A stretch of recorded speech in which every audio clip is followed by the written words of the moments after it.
My name is Monica, and my story begins in a bustling household where love was abundant, if not always equally distributed. Growing up, our home was a cacophony of laughter, cries, and the constant patter of little feet. I was the second oldest, sandwiched between my brother Jake, who was just a year my senior, and my two younger sisters, Emma and Lily, who came into our lives when I was already in my early teens. From an early age, I learned the art of responsibility. While other kids my age were out playing, I was often found in our modest kitchen, helping Mom prepare dinner, or in the living room, cradling a fussy Emma or Lily. It wasn't always easy, but it taught me invaluable lessons about compassion and hard work. Our parents, John and Sarah, were hardworking individuals who dreamed of giving us a better life than they had. Dad worked long hours at the local factory, while Mom juggled part-time jobs and household duties. They weren't rich by any means, but they managed to keep food on the table and a roof over our heads. However, there was an undercurrent in our family dynamics that I couldn't ignore.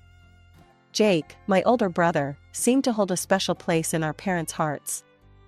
"Jake's the oldest," Dad would say, ruffling his hair affectionately. "He's carrying on the family name. That comes with responsibilities and perks." As we grew older, the disparity became more apparent. When it came time for high school graduation, Jake got a car. I got a heartfelt card and a promise that they'd help with college expenses. It wasn't that I was unloved, far from it. But the preference was clear, and it shaped our family dynamics in subtle ways. My sisters, Emma and Lily, looked up to me with adoring eyes. Being significantly younger, they often saw me as a second mother figure. I took this role seriously, determined to be the kind of role model they deserved. As high school drew to a close, I set my sights on college. My parents, true to their word, had set aside money for our education.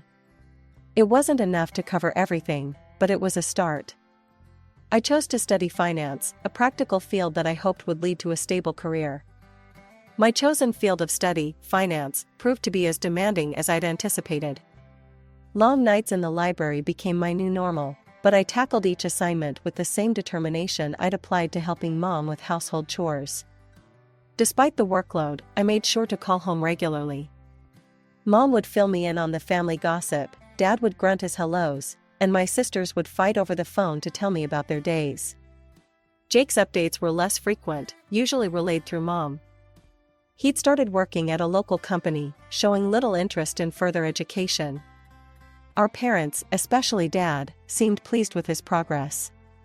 "Your brother's really finding his feet in the business world," Dad would say during our infrequent conversations. "He's got a knack for it." I'd murmur my agreement, pushing down the small spark of competitiveness that flared up. This wasn't a race, I reminded myself. We each had our own paths to follow. As the years passed, I threw myself into my studies and part-time jobs, determined to make the most of the opportunity my parents had given me.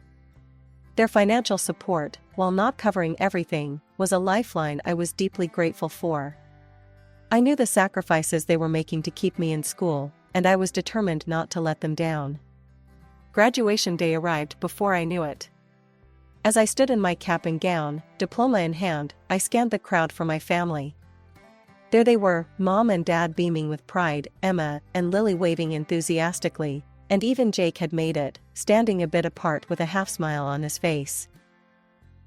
After the ceremony, Mom hugged me tight. "We're so proud of you, honey," she said, her eyes glistening. Dad nodded, patting my shoulder awkwardly but affectionately. "You've done well, Monica. Now it's time to make your mark in the world." As we celebrated over dinner, I shared my plans to stay in the city and start my career. A part of me had considered returning home, but the opportunities here were too good to pass up. My entry-level position at a financial firm demanded long hours. Visits home became less frequent, limited to major holidays and the occasional long weekend. But I never forgot my roots, calling regularly and sending care packages to my sisters. It was during one of my rare visits home, nearly a decade after I'd first left for college, that everything changed. I was sitting in the kitchen with Mom, catching up over coffee, when my phone rang. It was my boss. "Monica, I have some news," he said, his voice unusually serious. "We're opening a new branch in your hometown, and I want you to head it up. It's a big promotion, but it would mean relocating. Are you interested?" "Yes," I heard myself say. "I'm definitely interested." When I got the job offer back in my hometown, my company said they'd pay for an apartment. But Mom and Dad insisted I move back home. "Come on, Monica," Mom pleaded, "it'll be just like old times." I couldn't say no. On my first day back, I walked into our old house. It looked smaller than I remembered. Emma and Lily, now in their late teens, ran to hug me. Jake lived separately and was already engaged. Later that night, after unpacking, I sat with Emma and Lily in our old room. It felt good to be back, listening to their stories and laughing together. "So, tell me about Jake's fiancée," I said. Emma and Lily shared a look. "Her name's Vanessa," Emma said slowly. "She's different." Lily nodded. "Yeah, she's from a rich family. Her dad owns the company Jake works for now." Something in their tone made me curious. "Different how?" They didn't say much more, just shrugged and changed the subject. I decided to drop it for now. The next few weeks were busy. I started my new job, setting up the branch office. It was hard work, but I loved it. In the evenings, I'd help Emma and Lily with homework or chat with Mom while she cooked dinner. One Sunday, we were all sitting around the table when the doorbell rang. Mom jumped up to answer it. "It's Jake and Vanessa," she called out. I stood up, eager to see my brother and meet his fiancée. Jake walked in first, looking sharp in a suit. Behind him was a tall, slim woman with perfect hair and clothes that probably cost more than my monthly rent. Vanessa looked around our house like it was beneath her.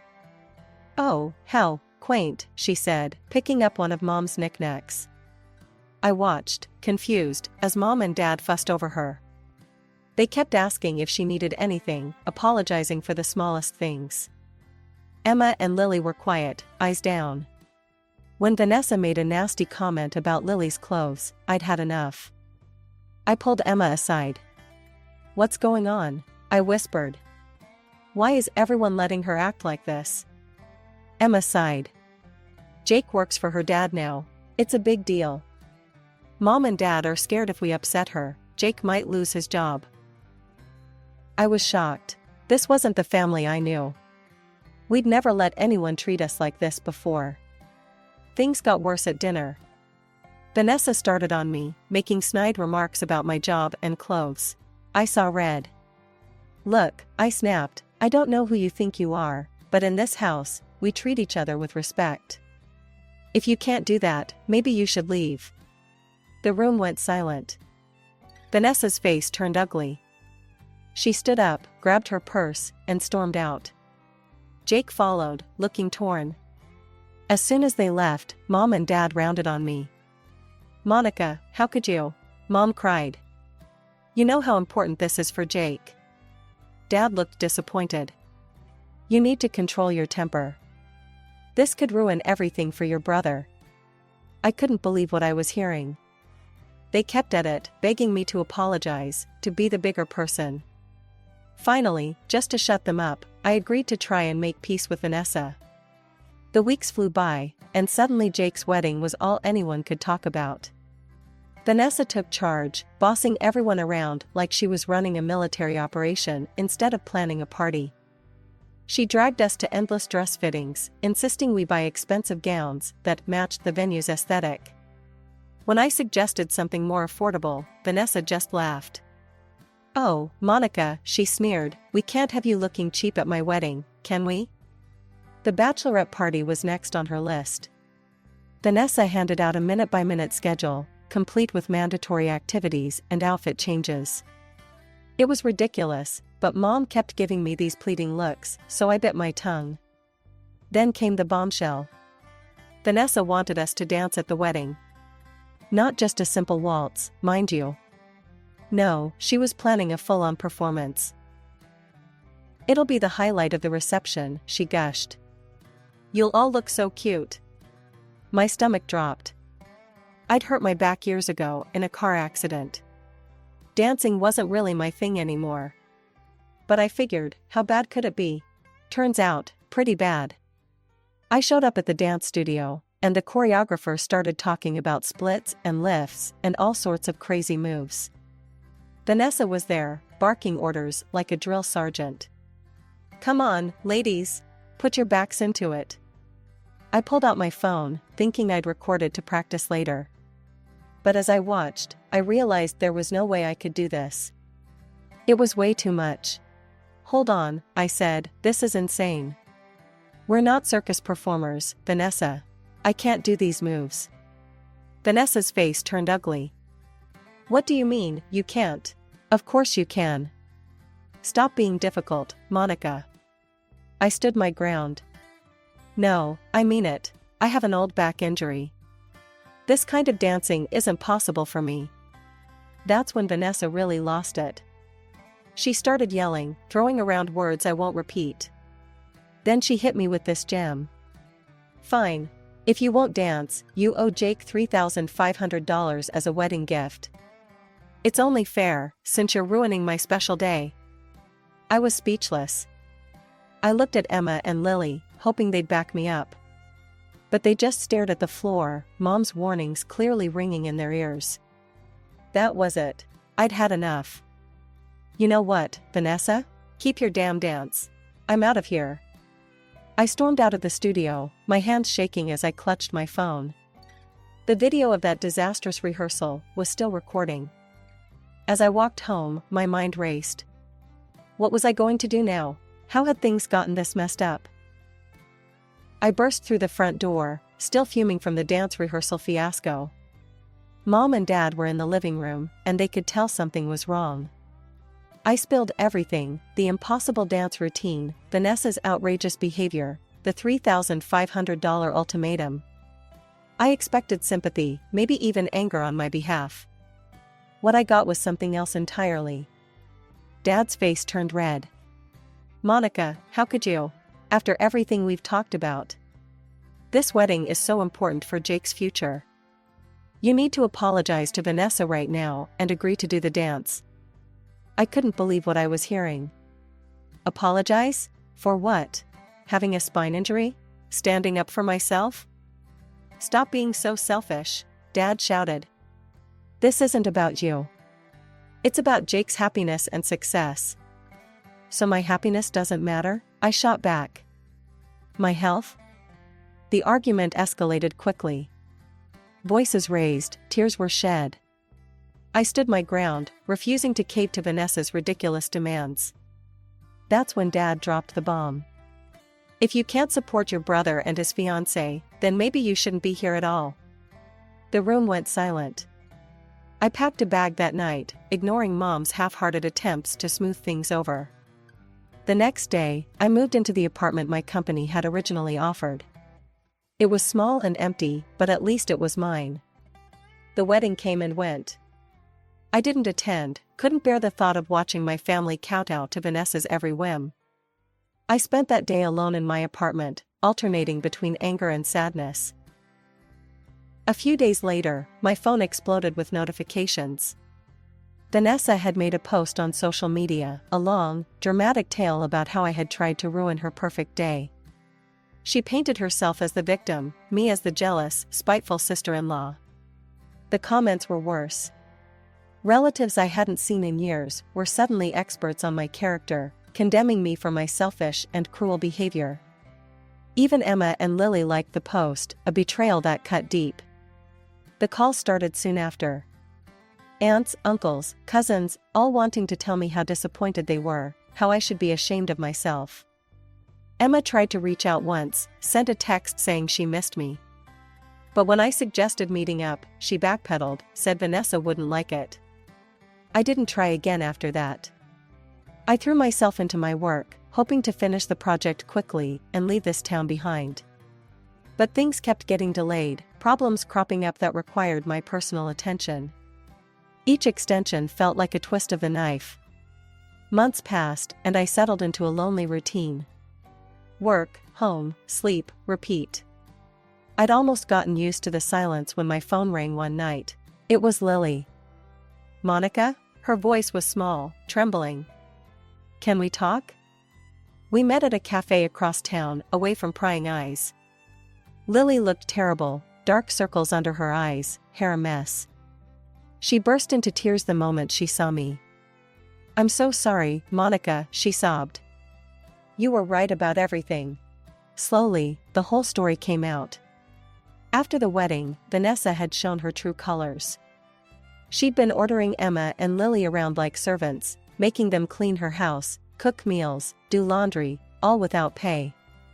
She says it's our duty as family, Lily said bitterly. And Jake, he just goes along with it. He sees how she treats us and does nothing. My blood boiled. What about Mom and Dad? Surely they don't approve. Lily's laugh was hollow. They think it's great. Say we're building character and cementing family bonds. It's like they're brainwashed or something. I couldn't believe what I was hearing. This was worse than I'd imagined. I'm so sorry I didn't stand up for you before, Lily whispered. I was scared. We all were. But now, I can't take it anymore. Please, Monica, help us. The next day, I marched over to our parents' house. Mom answered the door, her smile fading when she saw me. Monica, what are you doing here? I pushed past her into the living room. Dad was there, looking up from his newspaper with a frown. We need to talk, I said. About Vanessa. About how she's treating Emma and Lily. Mom's face hardened. I don't know what Lily's been telling you, but... Don't, I cut her off. Don't try to deny it. I know everything. How can you let this happen? They're your daughters. Dad stood up, his voice cold. Now you listen here, Monica. Vanessa is family now. She's given Jake opportunities we could only dream of. If the girls need to pitch in a little, that's a small price to pay. I couldn't believe what I was hearing. A little? She's treating them like slaves. And you're okay with this? You're exaggerating, Mom said weakly. The girls are fine. They're just... Just what, Mom? Just being abused by their sister-in-law while their parents look the other way? Dad's face turned red. That's enough. I won't have you coming in here, stirring up trouble. Vanessa is Jake's wife. She's wealthy, connected. She can give this family a future. If you can't accept that, then maybe you're not really part of this family anymore. The words hit me like a physical blow. I stared at them, these strangers wearing my parents' faces. So that's it? I said quietly. You're choosing money over your own children? Mom wouldn't meet my eyes. Dad just glared. Get out, he said. And don't come back until you're ready to apologize to Vanessa and Jake. I left, my legs shaky, my heart breaking all over again. As I walked away from my childhood home, I realized a hard truth: I couldn't change their minds. They were too far gone, too seduced by the promise of wealth and status. But I couldn't abandon Emma and Lily. Somehow, some way, I had to find a way to help them. To save them from Vanessa, from our parents' willful blindness, and from the fate they seemed determined to accept. That day started like any other. I was preparing for a big meeting, reviewing notes, and straightening my jacket. Then I saw the name on the guest list: Robert Thompson, CEO of Thompson Industries. Vanessa's father. My heart raced. He wouldn't know me, I'd missed the wedding, after all. But I knew him, the man whose money had torn my family apart. The meeting began, all handshakes and forced smiles. Robert didn't give me a second glance. We discussed business, crunched numbers, argued points. Then came the coffee break. I found myself next to Robert, both of us refilling our cups. He started chatting, casual small talk that somehow turned to parenting. You know, he said, puffing up with pride, I raised my Vanessa to be humble. Never let her flaunt our wealth. She grew up modest, well-mannered. Even married a regular guy. She respects everyone, treats them like family. Something in me snapped. Without a word, I pulled out my phone and hit play on a video I'd almost forgotten about. There was Vanessa, red-faced and screaming at the dance rehearsal. "You stupid scum," she shrieked on screen. "Pay $3,500 or get out. I won't have you ruining my wedding."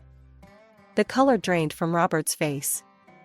He watched, horrified, as his daughter berated me, my sisters, the other bridesmaids. When it ended, silence fell. "I had no idea," Robert whispered. "She's always so polite around me." I thought. I believed. I steeled myself for anger, for him to storm out. Instead, he looked at me, eyes pleading. "Please," he said. "Tell me everything." So I did. The cruel comments, the forced labor, the way she'd turned my family against me. With each word, Robert seemed to age years. "I'm so sorry," he said when I finished. "I've failed as a father. Please, let me try to make this right." Before I could respond, he was on his feet. "Come with me," he said. "Now." We drove to Jake and Vanessa's house in silence. Robert's knuckles were white on the steering wheel. The scene inside was worse than I'd imagined. Emma was there, wearing a maid's uniform, scrubbing floors. Vanessa lounged on the couch, barking orders. Robert exploded. "Vanessa, what is the meaning of this? How dare you treat people like this? Your own family." Vanessa's shock turned to anger. She pointed at Emma. "I won't apologize to servants." Robert's face turned purple. "That's it. You're cut off. No more money, no more house. I'm ashamed to call you my daughter." Jake tried to intervene. "Sir, please. The girls don't mind helping out. It's no big deal." Robert rounded on him. "And you? Letting your wife abuse your sisters? You're fired. Both of you, out of my sight." He turned to me and Emma, his voice softening. "I'm so sorry. For everything. Please, let me help make this right." As we left, Vanessa's shrieks fading behind us, I felt a mix of emotions, relief, vindication, but also sadness. This was a Pyrrhic victory at best. The fallout from Robert's intervention was swift and merciless. Instead of seeing reason, my parents doubled down on their support for Jake and Vanessa. They were furious with me, blaming me for ruining Jake's cushy life. "How could you do this to your own brother?" Mom wailed over the phone. "He had everything, and now it's all gone because of you." Dad was even worse. "You've always been jealous of Jake," he spat. "Well, congratulations. You've destroyed this family. Don't bother coming around anymore. You're not welcome here." Their words hurt, but I wasn't surprised. They'd made their choice long ago, and it wasn't me or my sisters they'd chosen. I threw myself into work, finishing up the project that had kept me in my hometown for so long. The day it was complete, I packed up my apartment and left without looking back. I found a new position in another city, desperate for a fresh start. Months passed. I built a new life, made new friends, tried to forget the family that had rejected me. But I couldn't stop worrying about Emma and Lily. I'd send texts, but the responses were always short, evasive. Then, one rainy night, there was a knock at my door. I opened it to find Emma and Lily, soaked to the bone, suitcases in hand. "Monica," Emma said, her voice breaking. "We need your help." Over cups of hot tea, they told me everything. Jake and Vanessa, broke and jobless, had moved back in with our parents. But instead of humbling them, it had made Vanessa even more tyrannical. "She treats the house like her personal kingdom," Lily explained. "And us? We're just her servants." "Mom and Dad don't do anything," Emma added. "They're so afraid of Jake leaving that they let Vanessa do whatever she wants." My heart broke for them. "Why didn't you tell me sooner?" They exchanged guilty looks. "We were ashamed," Lily admitted. "And scared. Vanessa threatened to make things even worse if we reached out to you." "But we couldn't take it anymore," Emma said. "Please, Monica. Can we stay with you? Just until we find jobs and our own place? I didn't hesitate. Of course you can. Stay as long as you need. It wasn't easy at first. My apartment was small, and we were all adjusting to living together as adults. But slowly, we found our rhythm. I helped them polish their resumes, practiced interview techniques with them. We stayed up late, talking through years of pain and misunderstandings. Weeks turned into months. Emma found a job at a local bookstore, while Lily started taking classes at a nearby community college. They insisted on contributing to rent and groceries, even though I told them it wasn't necessary. One night, as we sat around the dinner table, laughing over some silly story, I realized something. Our parents might never come around. Jake and Vanessa might never change. But that was okay. We had each other, and that was enough. As I looked at my sisters, strong, resilient, finally free to be themselves, I knew we'd be all right. Whatever came next, we'd face it together. As a real family should.